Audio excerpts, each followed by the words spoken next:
আবু হুরায়রা রাদিয়াল্লাহু তাআলা আনহু বলেন, রাসূল সাল্লাল্লাহু আলাইহি ওয়াসাল্লাম বলেছেন, মান কামা লাইলাতুল কদরি ঈমানান ওয়া ইহতিসাবা গুফিরা লাহু মা তাকাদ্দামা মিন জামবিহি।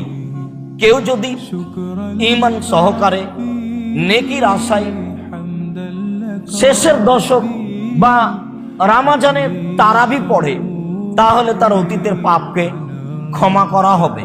বোঝা যাচ্ছে ইতিকাফ অবস্থায় একটি গুরুত্বপূর্ণ ইবাদত, তা হচ্ছে তারাবি বা কিয়ামুল লাইল বা সালাতুল লাইল বা তাহাজ্জুদ।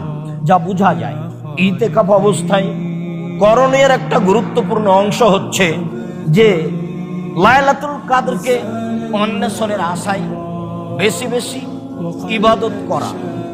লাইলাতুল কদর, আল্লাহ তাআলা বলেন, ইন্না আনজালনাহু ফি লাইলাতিল কদর, নিশ্চয় আমি কোরআন কদরের রাতে অবতীর্ণ করেছি।